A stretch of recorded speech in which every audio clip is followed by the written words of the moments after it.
الرحمن الرحيم.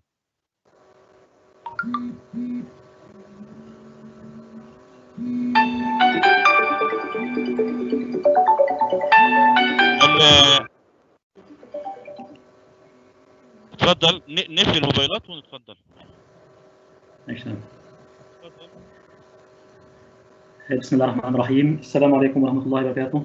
أعزائنا طلاب الصف الثالث الثانوي، أهلا بكم. إن شاء الله النهارده هنبدأ مراجعة الجبرا أند جيومتري للقسم اللغات مع حضراتكم مستر علاء رمضان. إن شاء الله هنبدأ بحل النموذج التجريبي الخاص بمكتب مستشار الرياضيات. ده النموذج الأول. لو في أي ملاحظات عن حضراتكم، أي سؤال، أي استفسار على الشات، وإن شاء الله في نهاية السيشن هنرد عليه. نبدأ بسم الله الرحمن الرحيم. السؤال الأول: the number of ways of selecting an even number or two odd numbers out of 4 even numbers and 5 odd numbers.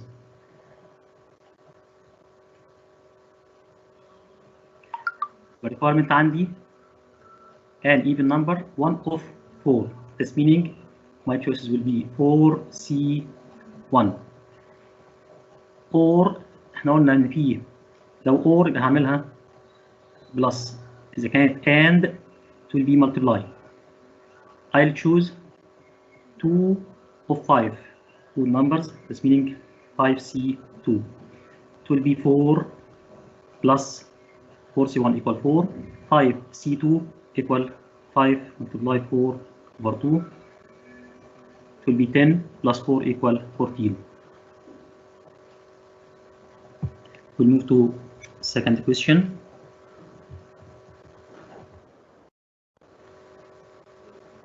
If 7CR greater than 1 and RC5 greater than 1, then factorial 6 minus R equal what? I know that if I have NCR, the conditions here must be N greater than R or equal. So 7CR, it's meaning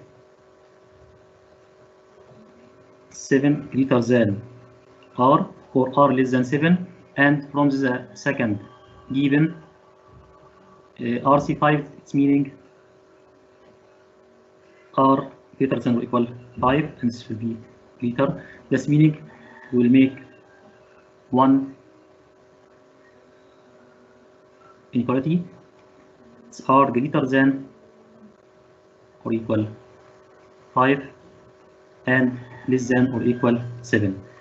I omitting the condition of equality because this is greater than 1 and this is greater than 1. So R must be greater than 5 and less than 6. So R less than 7. So R must be equal to 6. And R equals 6. This meaning 6 minus 6 equal 0. Factorial 0 equal to 1. The choice is A.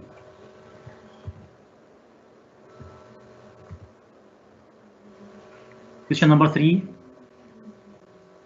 If x squared plus y squared plus z squared equals 6z is the equation of the sphere of center C and radius R, then center and radius. Take care for the right hand side 6z. I write this equation as x power 2 plus y power 2 plus z power 2 minus 6z equal 0. Then I convert this part to perfect square. X power 2 plus y power 2 plus I take half coefficient of z, it will be 3, so it will be z minus 3 all to power 2 minus 9. I'll add 9 and subtract 9. It will be equal 0. So x power 2 plus y power 2 plus z minus 3 power 2 equal to 9. Then the center is 0, 0, and 3. One of the two choices, C or D. And the radius will be root 9 it will be 3. The choice is C.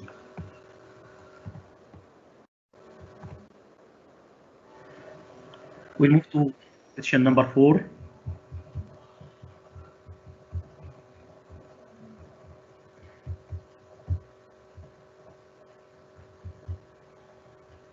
Put the number z equal 8 over 1 minus root 3i in trigonometric form. I write z as 8 over 1 minus root 3i. I must convert this number to algebraic form. It will be, I multiply by the conjugate of the denominator. It will be 1 plus root 3i over 1 plus root 3i. So z equal 8 multiply 1 plus root 3i over the product of the two conjugate number. It will be 1 plus 3. 1 plus 3. It will be 4. So z 8 divided 4 equal 2. It will be 2 times 1 plus root 3i. So algebraic form equal 2 plus 2 root 3i. This is the number z.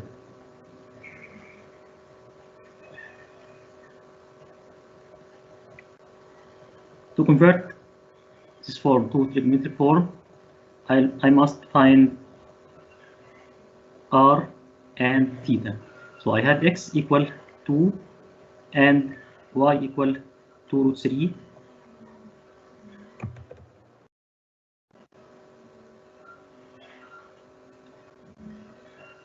And I know that r equal root x power 2 plus y power 2.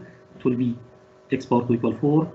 Y power 2 equal 4 times 3 equal 12. It will be root 16 equal 4. And theta equal tan inverse y over x.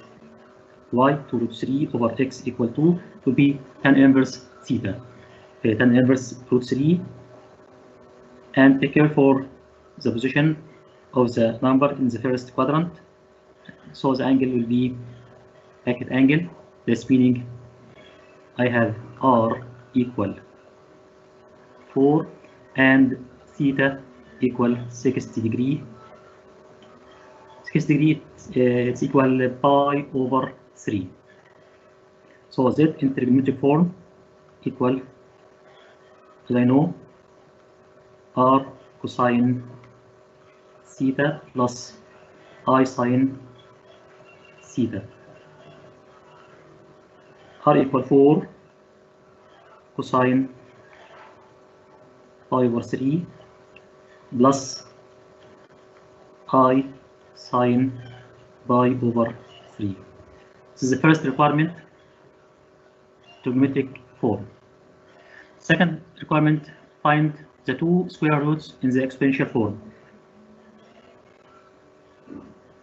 I can write z in the exponential form as theta e power theta equal pi over 3 pi over 3 I where r equal 4. Z power half, two roots, z power half equal 4 power half multiply e باور. نرجع كده نفتكر القانون مع بعض. انا عندي الانجل ثيتا باي اوفر 3. I'll add 2 باي n divide 2 لان بيجيب لي 2 square roots. يبقى الديناميتور بتاعي 2 multiply i. ال 2 roots هنا يبقى I'll put n the first time equal 0 to find the first square root. Second square root I'll put n equal 1. So I have z power half equal, I will say 4 power half equal 2 e power we say that تبقى تاني كده مع بعض 5 over 3 plus 2n pi over 2. The first root at n equals 0 يبقى z1 اللي هو الفيرست روت equal 2e power pi over 6.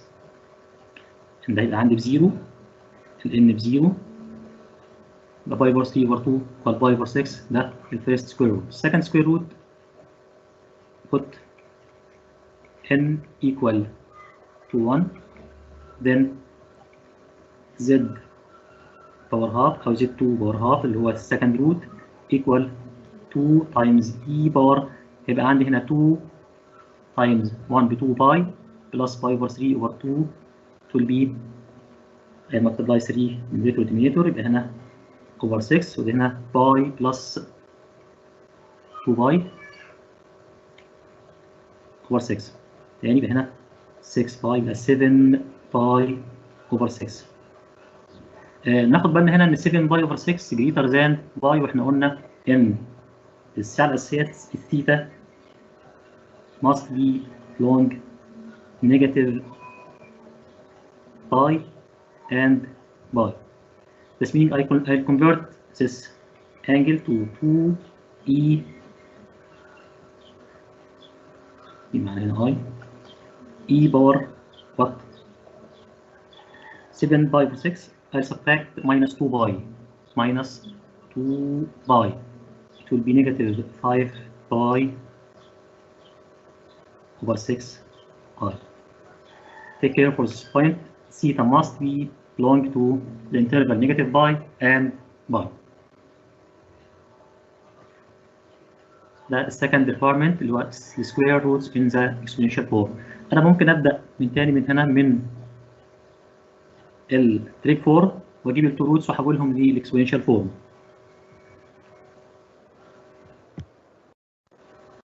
الحل مكتوب بيرسل لكم على الشات إن شاء الله في نهاية السيشن.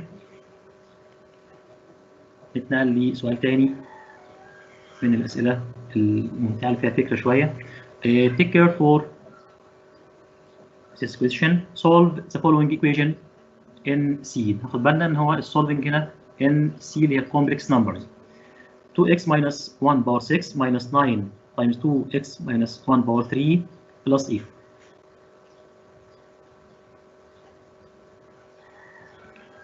I have the same expression 2x minus 1 but here power 6 and this power 3. This means this I can write this expression as 2x minus 1 or power 3 power 2 minus 9 times x 2x minus 1 power 3 plus 8 equal 0. هنا ظهر عندي شكل ال quadratic equation في الفاريبل عندي 2x minus 1. This means I'll write it as 2x minus 1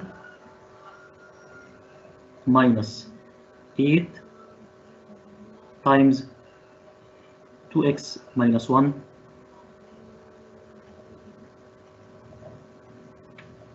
minus 1 equals 0.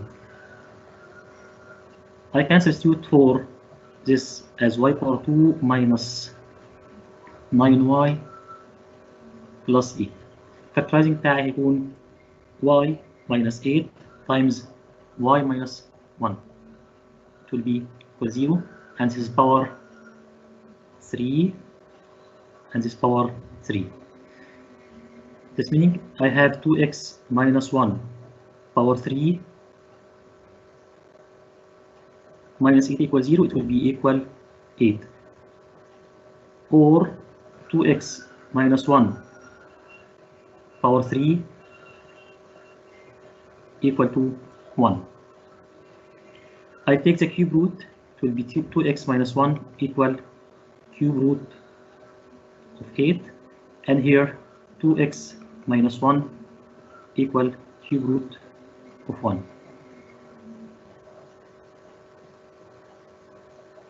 we must take care for the set of solution. Set of solution is in C. Right. In C, that meaning this is a complex number and we have 3 roots for 1. As I know, the cube roots of 1 are 1 and omega power 2. And the cube roots of 8 are 2 and 2 omega and 2 omega power 2. طبعا احنا حافظين الصيغ دي ان الكيوب روتس اوف 1 1 اوميجا اوميجا بار 2 الكيوب روت اوف 8 in complex numbers 2 2 omega and 2 omega bar 2. This meaning for each one of these equations I have 3 roots. For the first one 2x minus 1 2x minus 1 equal cube root of 8. This meaning I'll have 3 roots. The first one is 2 and second one 2x minus 1 equal 2 omega and 2x minus 1 equal 2 omega square. I'll solve each equation for x. I'll find the first one. For the first one, 2x equal 3. That's meaning x equal 3 over 2. First solution. Second solution, 2x equal 2 omega plus 1. That's meaning x equal 2 omega plus 1 over 2. And the third solution here is x equal 2 omega power 2 plus 1 over 2. For the second equation, by the same way, I'll find that 2x minus 1 equal 1 and 2x minus 1 equal omega, 2x minus 1 equal omega power 2. I'll solve it for x, meaning 2x equal 2, x equal 1. Second solution, 2x equal omega plus 1, that's meaning x equal omega plus 1 over 2. And the third solution is x equal omega power 2 plus 1 over 2. This means I have 6 roots. The solution of the equation are, as I said, I'll write 6 solutions, 6 roots. يفترض ان انا عارف من البدايه خالص انا عندي هنا الباور 6. This meaning I have 6 solutions. طالما شغال في الكومبلكس نمبرز.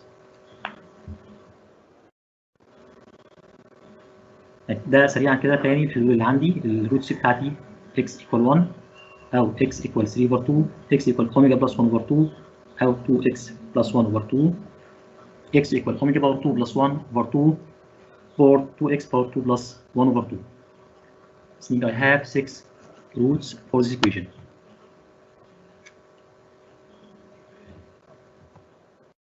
نروح كده ل question number 6. MCQ theory. In the expansion of ax plus b all to power 2n plus 1, if the two middle terms are equal, at x equal 2, then what's the relation between a and b? I pay attention for this power. This power I have 2n is even plus 1. This meaning the power is odd. So I have 2 middle terms. The number of terms are 2n plus 2. Number of terms 2n plus 1 plus 1 2n plus 2. The total number of terms. This meaning that middle terms are t n plus 1 and the next term t n plus 2. I have the two terms are equal.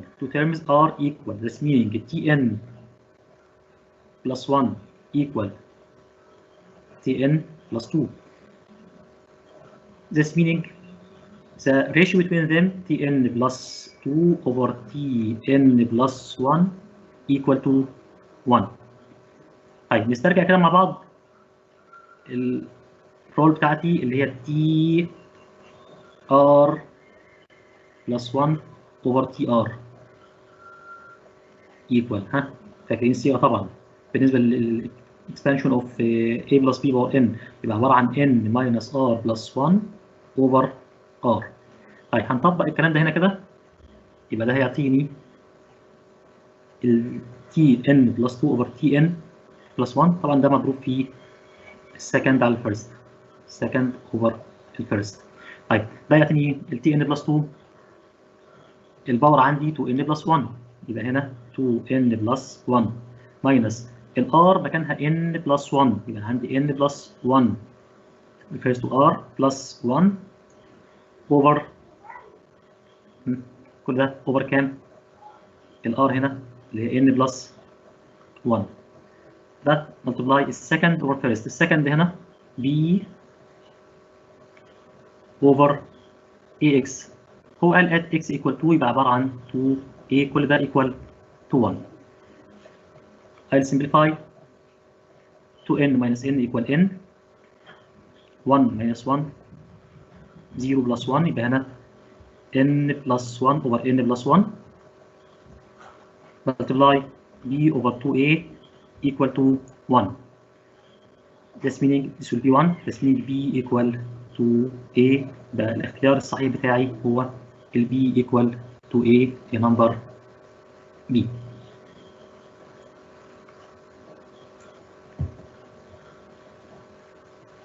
نتنقل ل question number 7. If a، برضه سؤال بسيط جدا. a equal negative 1 is a vector a equal negative 1 5 negative 2 and vector b equal 3 1 1. a plus b plus c equal I hat. I hat as we know I hat equal the unit vector in the direction of x-axis equal 1 0 0. So c, you know, c equal the vector c equal I hat minus b minus c, we subtracting I equal 1 0 0 minus b 3 1 1 minus A equal negative 1 و5 ونيجاتيف 2.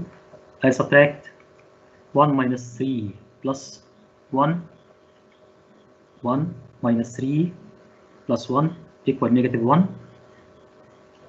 أنا هنا مش محتاج إن أنا أكمل كل السبتراكتنج لأن أنا ما عنديش نيجاتيف I غير في نمبر B، يبقى نيجاتيف 1 ونيجاتيف 6 and 1. نتنقل لسؤال تاني. If the vectors 2, k, 3 and 0, 6, negative 6 are perpendicular, then k equal what? What's the conditions for perpendicular vectors? As I know, two vectors are perpendicular when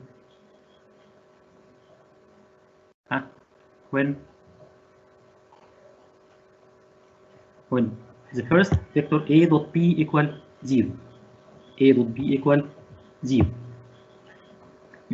So 2k and 3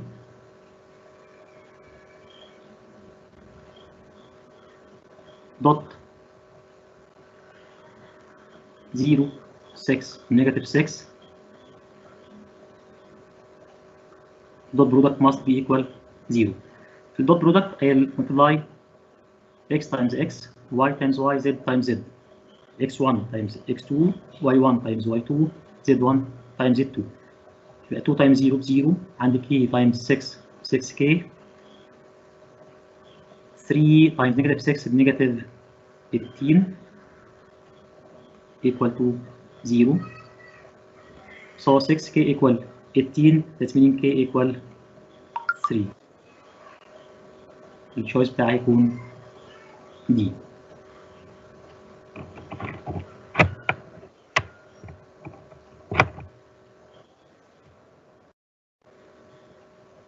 ده زي ما قلنا كده الكونديشن فور perpendicular تو فيكتورز ان دوت برودكت ايكوال 0.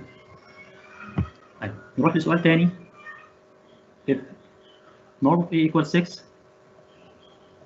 and the direction cosines of the vector a are cosine alpha, cosine beta, cosine gamma as given 2 over 3, negative 2 over 3 and 1 over 3 respectively. Find a cross b. طيب as we know vector a equal norm of a multiply الكوساينز فيكتور اللي هو عبارة عن كوساين ألفا في كوساين بيتا and cosine gamma. So vector A will be direct multiply 6 times the cosines. It will be 6 times 2 over 3. It will be 4. And 6 times negative 2 over 3. It will be negative 4. And 6 times 1 over 3 equal 2. So A cross B as a vectors. A cross B equal determinant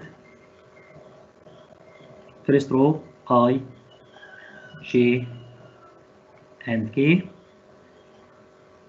We have unit vector in the X, Y, and Z directions.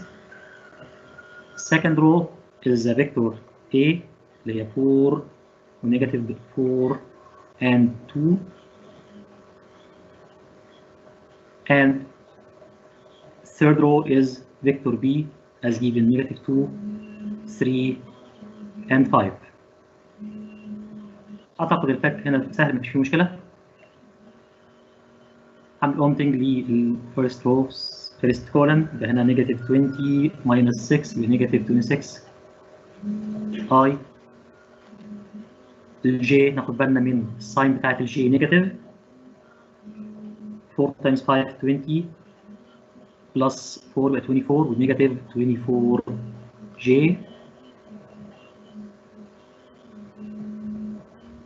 اخر حاجه عندي الكي بوزيتيف بوزيشن بوزيتيف هنا 4 times 3 12 minus 8 12 minus 8 هيكون عندي بوزيتيف بلس 4 كي. ده سؤال بسيط واضح. question number 10. If the x-axis intersects the sphere x minus 2 power 2 plus y plus 3 power 2 plus z minus 1 power 2 equal 14 at 2 points A and B. يبقى عندي x-axis intersect السفير عندي فيه 2 points. يبقى انا لو تخيلت كده ان انا عندي sphere intersect الاكس اكسس فيه 2 points. ال 2 points على الاكس اكسس هم A و B. A and B. طيب on x axis as we know on x axis البوينتس هتكون x and 0 و 0. يبقى on x axis البوينتس اللي عندي x و 0 0 يعني y ب 0 والx 0 on x axis. I substitute for x y ب 0 والz 0 في equation of the sphere. ده هيعطيني x minus 2 x minus 2 power 2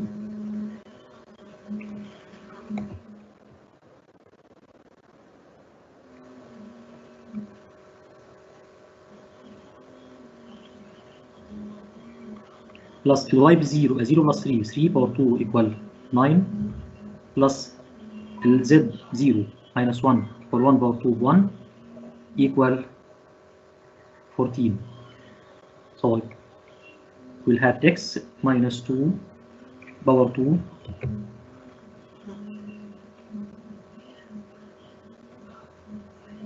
equal, I have 10 subtracted from 14 to be 4. I take square root, I'll have x minus 2 equal positive or negative 2. فهتيجي الاكس equal هاخد الفيرست روت اللي هي 2 يبقى x equal 4 4 second root هيعطيني x equal negative 2 minus negative 2 ده x equal 0. يبقى معنى كده ان انا عندي التو روتس اللي عندي او التو بوينتس اللي عندي 0 0 0 and 4. يبقى التو بوينتس اللي عندي 0 و0 و0 ده اون اكس اكسس هي الاوريجن بوينت، والسكند بوينت عندي هي 4 و0 0. طبعا واضح ان الديستانس بينهم اللي هي اللينث اوف اي بي equal 4 units.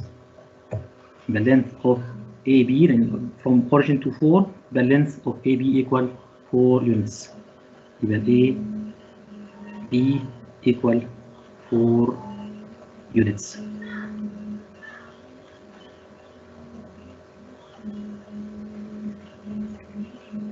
نتنقل للسؤال رقم 11. سؤال بسيط. If 1 plus omega power 7 equal A plus B omega, where A and B are real numbers. As I know, أنا عندي 1 plus omega plus omega power 2 equal to 0. This meaning 1 plus omega equal negative omega square. This meaning I have 1 plus omega هي omega power 2 negative omega power 2 all to power 7 equal A plus B omega. Negative omega power 7 هيعطيني negative omega power 14. ان الباور هنا اول هتطلع نيجاتيف زي ما هي equal A plus B اوميجا. انا عندي اوميجا باور 4 باور 3 n اوميجا باور 3 n equal اوميجا and so on. احنا عارفين ان اوميجا باور 14 عباره عن اوميجا باور 12 plus 2 it will be negative اوميجا باور 2 equal A plus B اوميجا، ونيجاتيف اوميجا باور 2 هي نفسها 1 بلس اوميجا، ده 1 بلس اوميجا. ده meaning A equal 1 and B equal 1. فالتشويس بتاعي هو D. Question number 12. السؤال بيقول the straight line which makes direction angle of measures 60 degree with y axis, 45 degree with z axis, makes with x axis direction angle of measure what? As we know, cosine power 2 alpha plus cosine power 2 beta plus cosine power 2 gamma equal 1.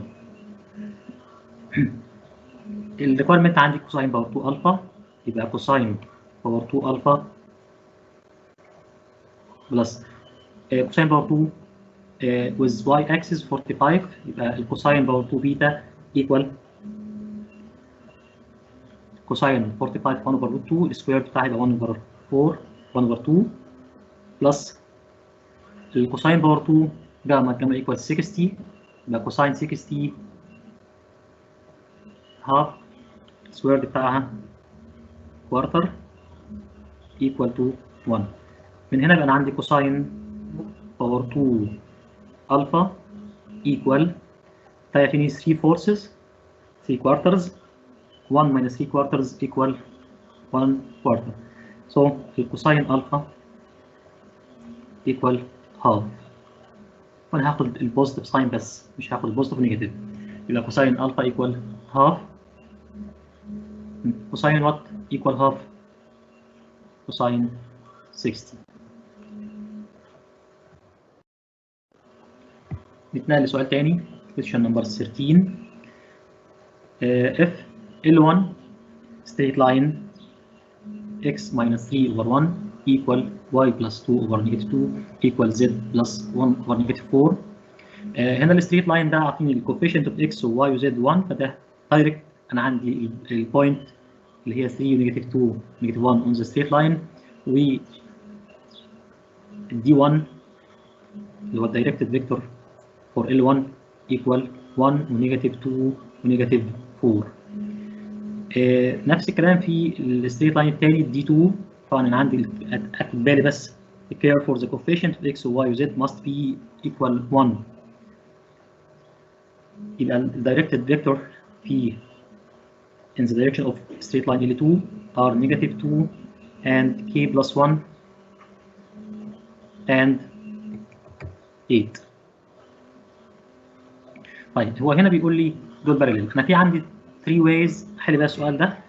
الابسط بالنسبه لي هنا ان اذا كان التو ستريت لاينز بارلل او التو فيكتورز بارلل يبقى ال A1 over A2 equal B1 over B2 equal C1 over C2. يبقى دايركت اقدر اقول ان 1 over -2 equal -2 over K plus 1. من هنا يبقى انا عندي K plus 1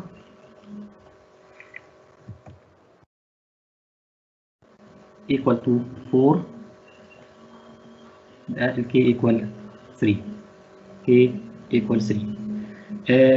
في عندي كونديشن ثانيه اقدر اقول برضه لو انا عندي تو البارallel لاينز. احنا قلنا في الكونديشن الاول ان ال A1 over A2 equal B1 over B2 equal C1 over C2. في طرق ثانيه للحل ممكن اقول دايركت لو انا الكونديشن فور باراليزم ان ال D1 cross D2 equal 0. يبقى الكروس برودكت equal 0 هجيبها من انترمنت. او في حل ثاني ممكن اقول ان D1 as a vector equal constant C multiply ال D2. وهنا هعمل comparing او comparison بين الكوفيشنتس ويكفيني ان انا اخد الايه الاكس والواي بس. دول ثلاث طرق احنا حلينا بالطريقه الاولى. استنتجنا قيمه الكي equal 3 as choice A. الثاني in the expansion of 1 over x plus x power 8 كتبت فيه هنا 5 طيب in the expansion of 5 over x plus x power 8 according to the ascending power of x. ناخد بالنا هنا بس من كلمه ascending power of x. يبقى انا عارف ان الباور بتاع السكند تيرم هيكون greater than الباور بتاع الفيرست تيرم. الفيرست تيرم هنا عندي 5 over x يعني 5x power negative 1. يبقى الترتيب عندي مفيش مشكله. طيب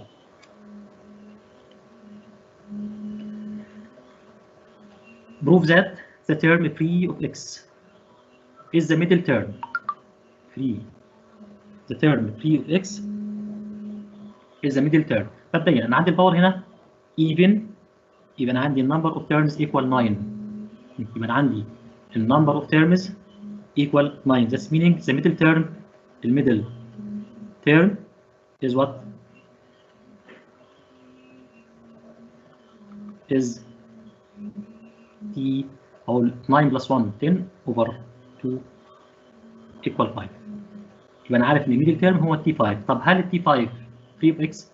يبقى عندي طريقتين احل بيهم. يا اما اجيب التي 5 دايركت واستنتج ان هو فري اوف اكس، او ناخد الطريقه الاطول كده عشان بس نسترجع مع بعض. لو انا عايز اجيب الفري تيرم اوف اكس هقول تي ار بلس 1 ايكوال الان عندي ب 8 سي ار تايمز اكس باور ار تايمز 5 اوفر اكس باور 8 ماينس ار.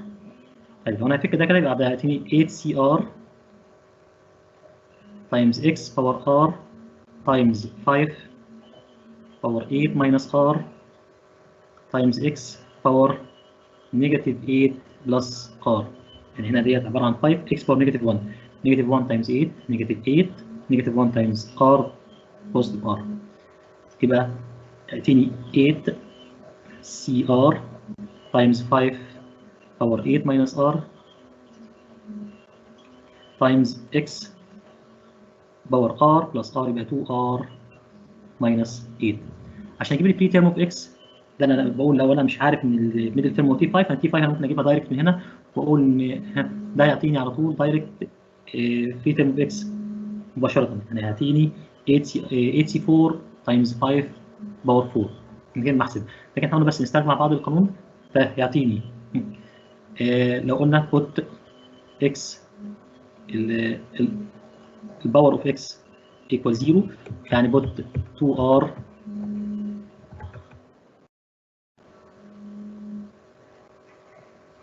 minus 8 equal 0. ده يعطيني ال r equal 4. طيب طالما r equal 4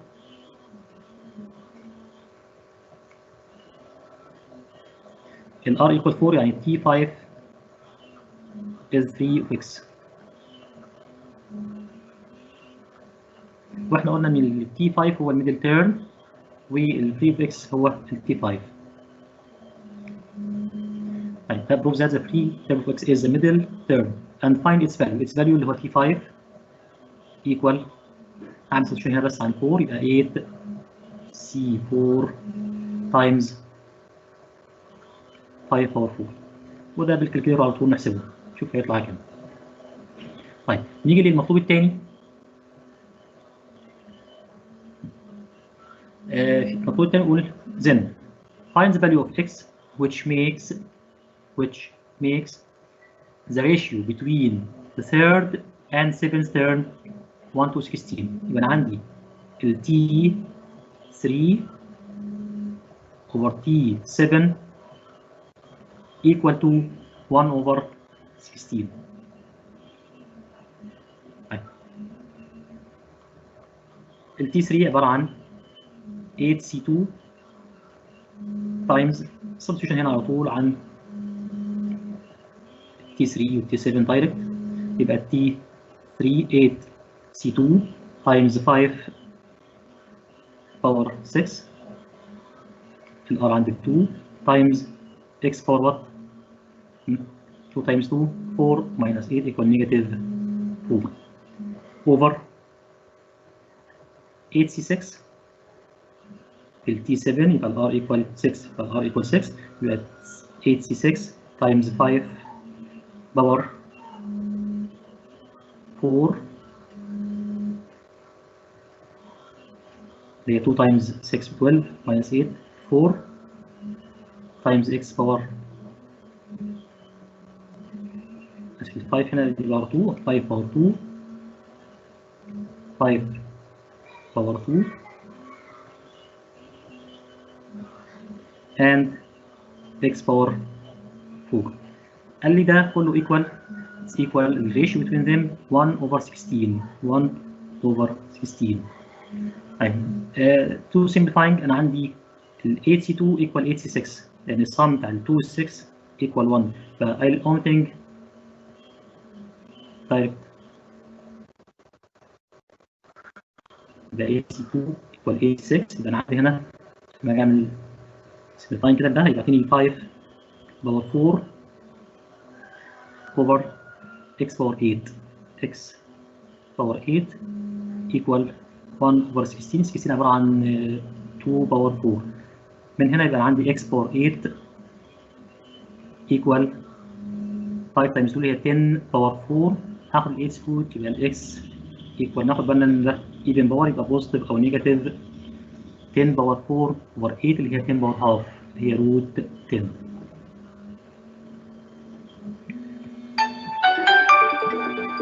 واضح يا شباب؟ نتنقل لسؤال تاني نمبر 15. السؤال بيقول if z equal root 2 sin 30 plus I cosine 30 the principal amplitude for z. سؤال بسيط جدا ناخد بالنا هنا ان هو عاطيني هنا ساين كوساين وناخد بالنا الاثنين عندي بوزيتيف يعني ده بوزيتيف وده بوزيتيف يبقى تو كونفيرت z equal الجنرال فورم عندي r كوساين ثيتا بلس I ساين ثيتا. طيب يبقى انا عايز اعمل كونفرتنج لساين لكوساين والكوساين لساين دايركت يبقى اعمل سبتراكت فروم 90 ديجري ذس مينينج يبقى اقدر اقول ان ده عباره عن z equal root 2 times كوساين اللي هي 5 over 2 او 90 minus 30 then sin 30 equal sin 90 minus 30 plus I sin هتحول دي احول الكوساين لساين نفس الكلام يبقى I sin 90 minus 30 يبقى الانجل بتاعتي هتكون 6 ديجري. نتنقل للسؤال اللي بعده. في هنا اكتر من طريقه نحل بها السؤال.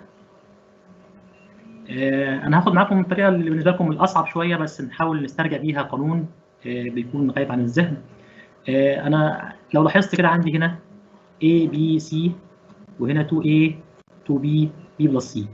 انا اقدر اثبت الفيرست والسكند كولم.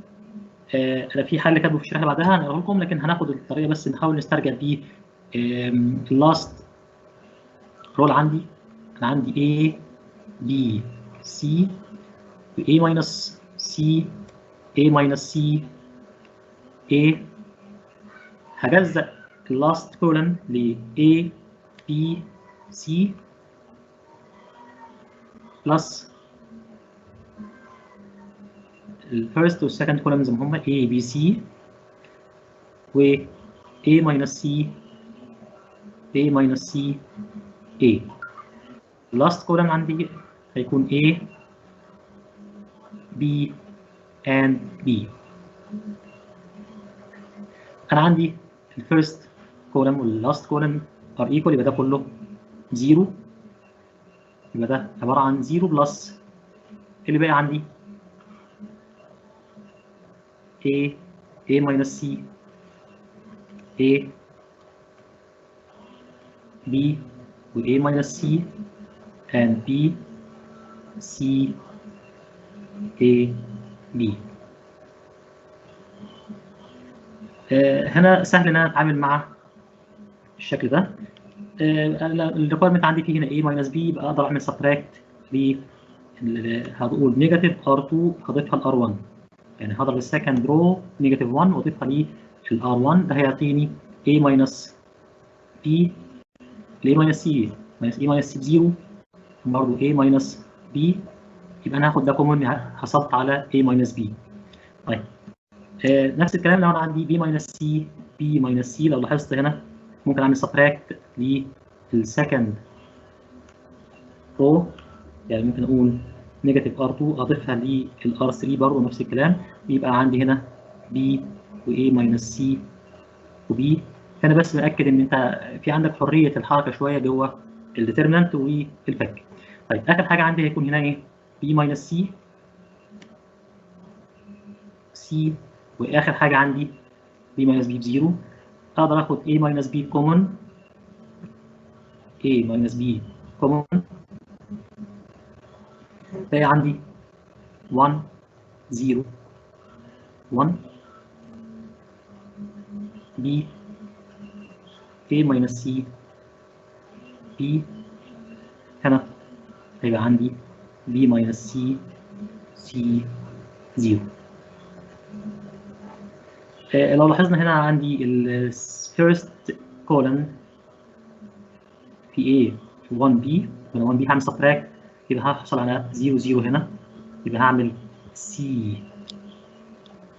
1 نيجاتيف C 1 بلس C 2، هحصل على ترينجلر شيب، يبقى عندي A minus B، يبقى عندي 1 وهنا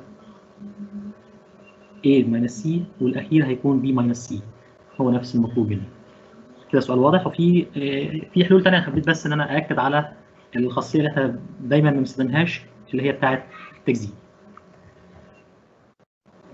ده حل ثاني هيرسل لكم. نروح لسؤال ثاني. prove that the two straight lines R1 equal 3 negative 3 5 plus T1 times 0 negative 5 5. هنا انا عندي ديت points on the point on the line and 0 negative 5 5 هي الدايركتد فيكتور بتاعي. هو بيقول لي prove that ان دول perpendicular. احنا عرفنا ان الكونديشنز بتاع البربنديكولار لاينز قبل كده. هشوف كده ال D1 equal 0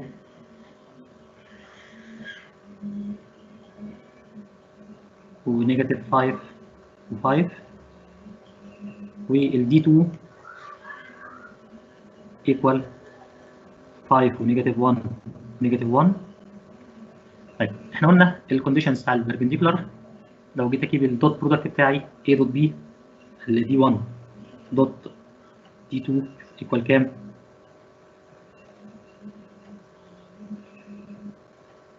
ده هيديني 0 تايمز 5 ب 0، نيجاتيف 5 تايمز نيجاتيف 1 ب 5، 5 تايمز نيجاتيف 1 0 يبقى ده الفيرست كونديشن دول بيربنديكولار، يبقى الار 1 بيربنديكولار تو ار 2.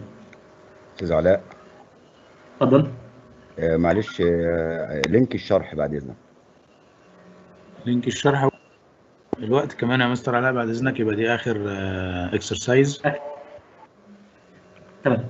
عامة السؤال محلول في لينك الشرح، في معانا لينكين، لينك للشرح ولينك للكويز. طيب عشان وقتنا انتهى وكويستشن تاني شغال، هنكمل لكم حل السؤال. باقي بس معايا جزء اخير اللي هو الانترسكشن بوينت. الانترسكشن بوينت حل طويل شويه. عشان اجيب الكوردينيتس اوف انترسكشن بوينت انا محتاج احول الار عندي الفيرست لاين الار 1 احوله ل x minus 3.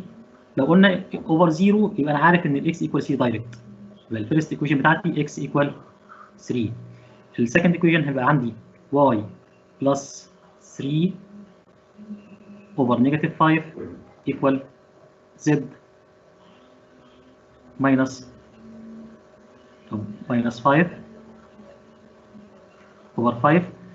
الفكره عندي بس ان انا اقدر احول هنا الشكل ده. انا عندي الواي ايكوال 3 او نيجاتيف 3 بلس ماينس 5 تي الواي 1، والواي 2 ايكوال 3 بلس او ماينس 1 تي 2. يبقى الفكره باختصار عندي ان انا هساوي الواي 1 والواي 2، اجيب ريليشن او ايكويشن بين التي 1 والتي 2، ونفس الكلام في الزد 1 والزد 2، الزد 1 والزد 2 هجيب التو ايكويشنز اساويهم ببعض، اجيب الفاليو اوف تي 1 وتي 2 واجيب الانترسكشن بوينت اكس واي وزد. الاكس عندي هتكون ايكوال 3.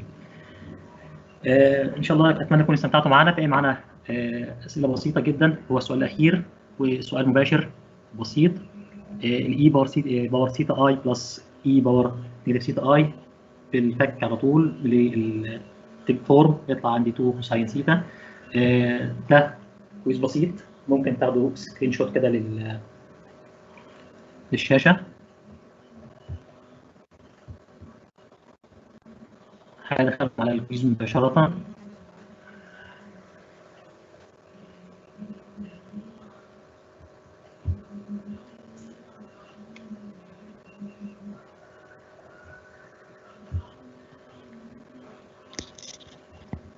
شكرا ليك يا استاذ علاء. ان شاء الله اتمنى يكون على الشات اللينك بتاع الشرح واللينك بتاع الكويز. شكرا استاذ علاء، شكرا استاذ ضياء. شكرا نعمل أستاذ اند محمد. بقى للجلسه. اوكي.